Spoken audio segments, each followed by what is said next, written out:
पानी को कैसे सहेजा जाए, इस बात की सीख बुरहानपुर में पेश होती। अब्दुल रहीम खान खाना ने लिखा कि रहीमन पानी राखिए, बिन पानी सब सून, और पानी बिना न उभरे मोती मानुष चून। बुरहानपुर में आज भी पानी को सहेजे जाने का क्रम जारी है और इस कड़ी को जो है अर्चना दीदी बखूबी जो है निभा रही है, और वे पानी का न सिर्फ बजट बना रही है बल्कि लोगों को पानी सहेजने और पानी के प्रति जागरूक करने के लिए भी जो है लगातार सतत काम कर रही है। हम अर्चना दीदी के पास मौजूद हैं, उन्हीं से जानेंगे कि क्या है पानी को लेकर के उनके अवधारणा। आपने जो विषय पर अभी चर्चा शुरू करी, मुझे लगता है इससे बहुमूल्य, इससे कीमती, इससे ज़रूरी और कुछ भी नहीं। और बुरहानपुर में एक तरफ तो माँ ताप्ती का हमें भरपूर प्यार मिलता है। नदी हमारे पास ताप्ती के साथ साथ मोहना, काजनी, अमरावती, कोतावली, पर बुरहानपुर का वाटर लेवल पिछले सालों में तेज गति से नीचे गया है। वैसे हमारा भारत दुनिया का सबसे अधिक ग्राउंड वाटर इस्तेमाल करने वाला देश है। माननीय प्रधानमंत्री जी ने बुरहानपुर को भरपूर आशीर्वाद दिया जल जीवन मिशन के माध्यम से। हर घर नल और हर नल में जल। अब हर घर में नल और जल तो माननीय प्रधानमंत्री जी ने प्राथमिकता में हमें दिया है आशीर्वाद स्वरूप, पर नलों में पानी कब आएगा? जब टंकियों में होगा। टंकियों में कब आएगा? जब जमीन में होगा। और जमीन में पानी कब आएगा?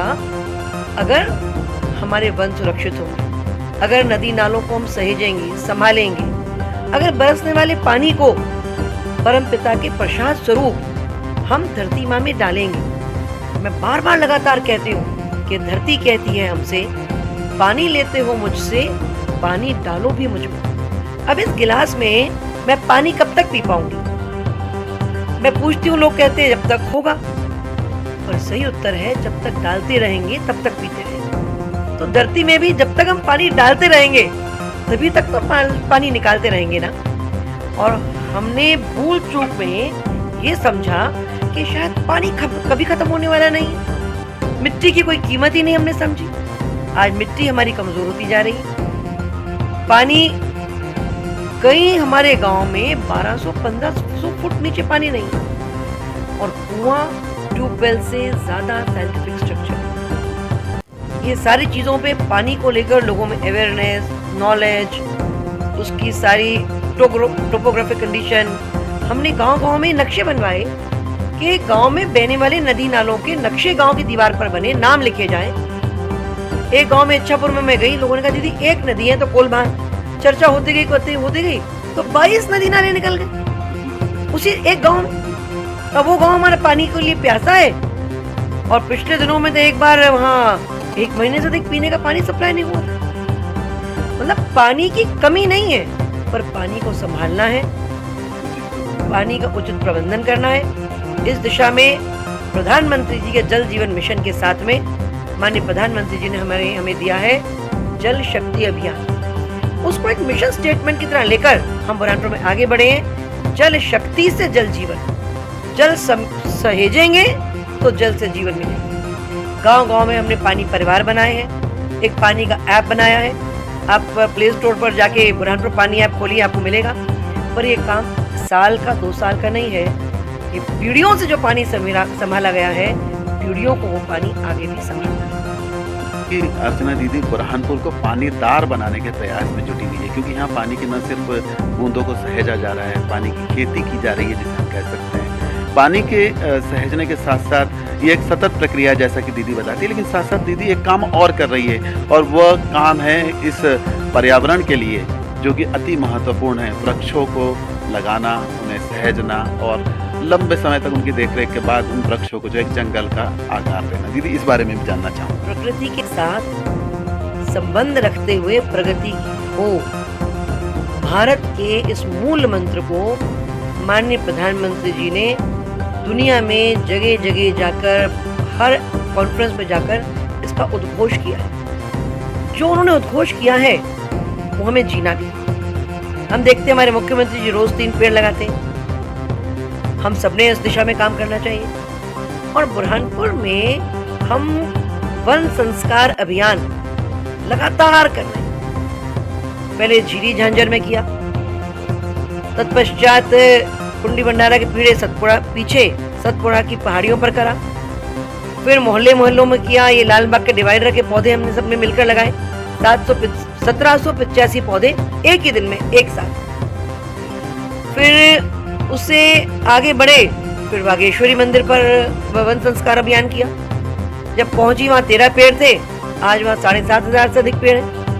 अब इस वर्ष से माननीय प्रधानमंत्री जी के जन्मदिन से लेकर हमने इसकी एक नए अभियान की शुरुआत की है, वो है बम्बाड़ा वन संस्कार अभियान 2022।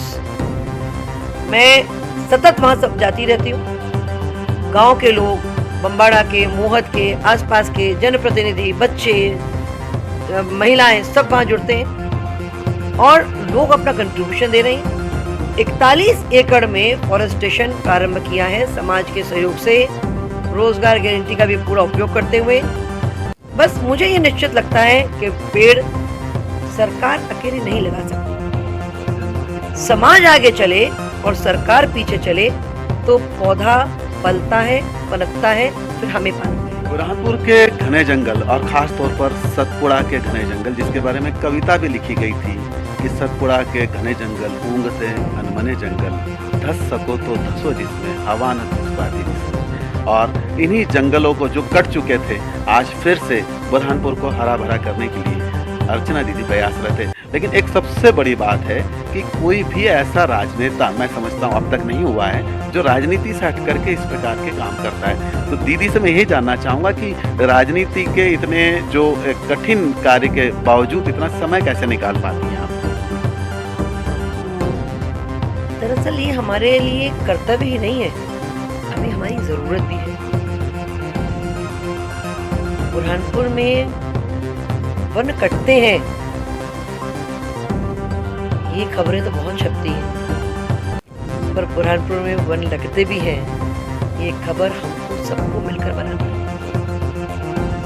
ये प्रकृति अनमोल है, ये हमारे पूर्वजों ने हमें प्यार से संभाल कर दी है और हमें आने वाली पीढ़ियों को वैसी ही धरती देना है जैसी हमें अपने पूर्वजों ने दी है, क्योंकि धरती हमारे पास एक ही है, दूसरी नहीं है। ये पानी की बोतल की तरह नहीं है कि बिस्लरी की एक बोतल भी फेंकी तो दूसरी ले ली, धरती तो एक ही है ना। जो ये समझेगा वो इसमें रम जाए। और मुझे लगता है कि आखिर राजनीति क्या है?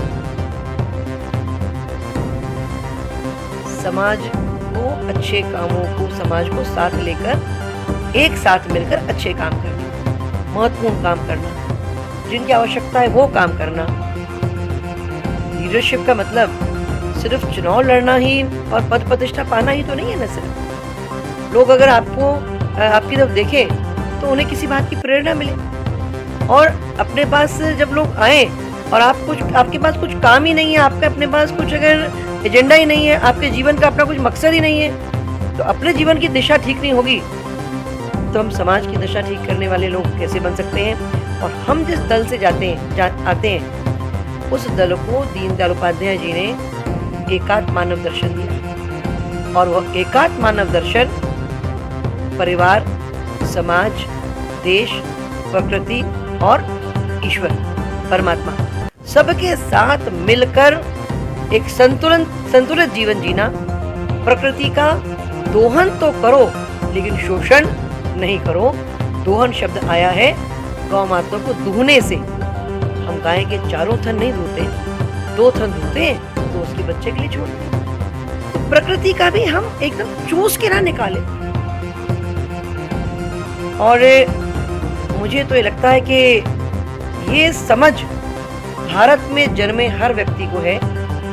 बस थोड़ी सी किसी को भी याद भर दिलाओ तो हम एक सच्चे अच्छे परंपराओं में पले एक सनातन भारतीय के रूप में संसार के सामने वो करके दिखा सकते हैं जिसकी आज दुनिया को जरूरत है। दूर जल और वन दोनों के प्रति जो जागृति अर्चना दीदी जी समाज में एक अलग जगह रही है। मैं समझता हूँ कि इन्हीं की तरह कुछ नेता और हो जाए तो इस देश में जल और वन दोनों ही सहेजे जा सकते हैं। जी जी जी प्लीज वृक्षारोपण की मैं बात कर रही हूँ आपको। उसके पास में एक तालाब है जो 2006 में बना, पर वो तब से अब तक कभी भरा नहीं। पहली बार कुछ भरा है क्योंकि वर्षा इस साल बहुत अच्छी हुई। हम इस बार अब तक हम लोग क्या करते थे जनप्रतिनिधि होते हुए कि जहाँ सबकी मांग हो वहाँ पे बांध बनाना, बैराज बनाना।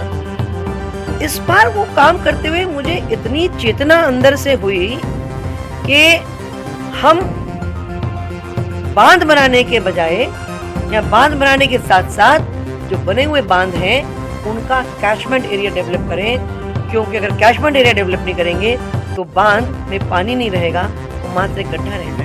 कि ये सिर्फ एक लंबे प्रयासों से ही संभव है कि जब जल और वन दोनों का विस्तार किया जाता है तो सतत प्रयास की आवश्यकता है। और मैं दीदी के इस कार्य के लिए अपनी तरफ से साधुवाद देना चाहूँगा। अनंत महेश्वरी, MP न्यूज़।